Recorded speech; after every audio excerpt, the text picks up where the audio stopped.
All right. Let's do the top dogs. So in this, I will rank my top 8 teams going into the season, and after that, Siege will tell me pretty much how dumb I am for who I picked. So let's start. All right, number 8, I got the LAG Gentle Mates, LAG Mates. Who cares? Doesn't matter. Whatever they're calling themselves this year. I like what they're going for with the build, bringing in the core of the championship NYSL team. I think that's a smart idea, but ah, with Linz, he's not Hydra. Obviously, everyone knows that. But so with that, I think they're getting significantly worse. And you got Kismet and Priest that coming off a so-so year. If you're being generous, both of them kind of struggled a little bit last year. So that's what I got. At 7 is Toronto Ultra. I think they're making the best out of a bad situation. They lost their best 2 guys and got solid but not great replacements for him.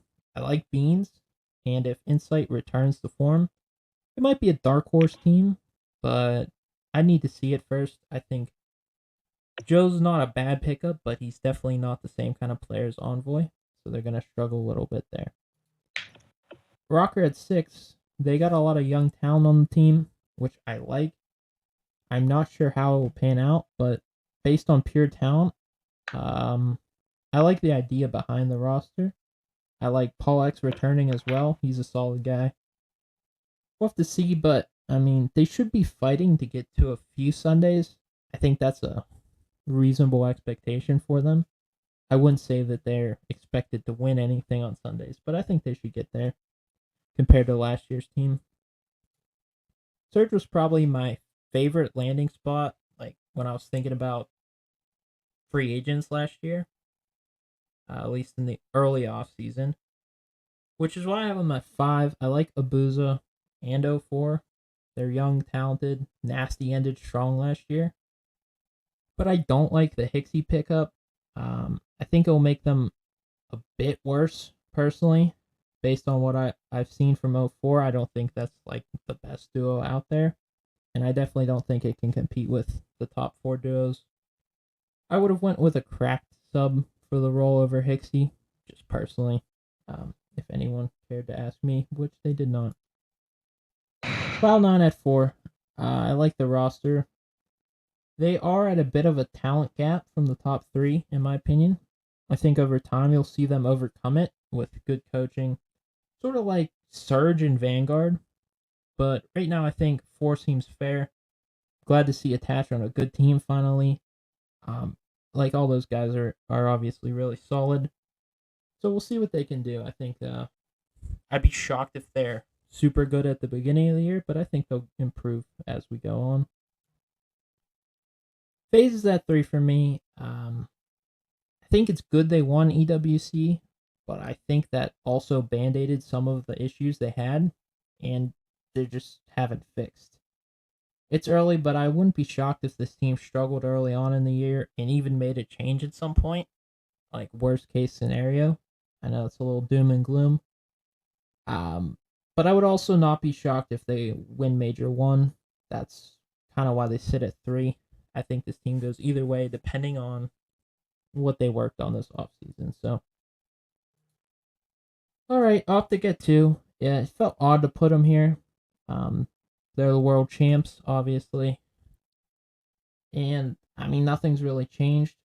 I really bounced the idea of putting them at 1 around in my head, but I think they're solid too. They didn't get worse. In fact, with Omni Movement, I expect a step up in dominance from them with Shotzi and everyone else. But I don't think they're the best built roster, and that's obviously because of number 1, Thieves, who they built a super team. Let's be honest. It's a predictable thing to put the super team at 1, and I may be wrong, but they just won a LAN versus Optic and Slam FaZe twice in that. So I think that has some weight to how they are going to mesh as a unit. Before that, I was kind of on the, I don't know if they're good or bad. I was thinking they're going to be good, but like, are they gonna be better than Optic and FaZe? I think that showed a little bit of that. Scrapper and Hydra on the same team should be illegal. I think they might be why salary cap comes in at some point or something like that. Obviously, I think they'll fry early on in the season. Who knows how it goes as we progress through the year, but going in, I like them as the favorites. I think they should be expected to win Major 1 and kind of dominate this first stage. So, hey, sorry to interrupt the show, but we'd like to take a minute to thank our sponsor, the New Century Entertainment Network, a new wave of entertainment that follows the newest innovations out there, including esports. View their channel to see groundbreaking documentaries, clips from our show, with much more on the way. Go ahead and like and subscribe to them and stay up to date with the latest stuff coming out there. Thank you for watching, and we'll get you right back to the show. All right, Siege. Time to bring you in. That's the list. Alrighty. What stands out to you? Go ahead. I would honestly have Surge above Cloud9. And that's because I think Cloud9's kind of, especially right now in the beginning, I imagine 04, Abusa, and the other players do pretty good compared to Cloud9.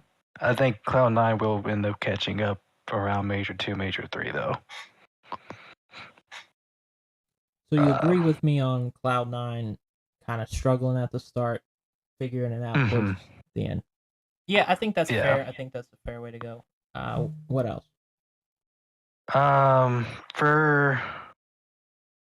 Let's see. I agree with the top three, and I do agree with the fact that with FaZe, I think if they do make a change though, it would likely end up being Cell.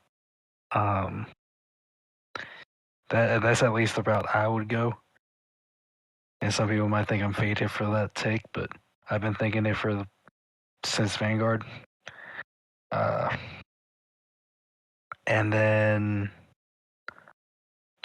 there's the only thing, I do agree with Thieves 1, Optic 2. But I do think knowing Thieves dominant personalities, they don't really have somebody it's gonna be a true test for Ghosty to and Hydra to lead the team to kind of mesh in a sense. So later down the year, I can imagine them kind of tapering off and Optic kind of overtake them. Yeah, I think that's fair. And I can also see a potential for Ultra to be a little better than Rocker, especially since we're going to see Insight back on a Treyarch game, and as well as Kleenex. Yeah, they were nasty back in BO4, and they were freaking phenomenal back in Cold War. I think Beans is a really good potential pick alongside Insight. My question though is Joe Deceives though. Whether or not he can keep up, or it's going to be a solid enough kind of sidekick to Kleenex. Yeah, I think I definitely agree with that. The reason I got Rocker above Ultra, just they seem more cracked to me. I think that they'll be able to out-talent some teams, especially if Insight's not having his best year like last year. But I can definitely see Insight being on a Treyarch game and frying. So, final thing before we move on. Do you have a team that you'd like to see in the top 8 that isn't or no? Ravens. And Honestly. who would you put out?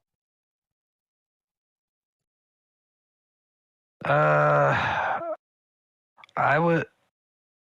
God, that's a tough. That's a tough one. Which one would I take out?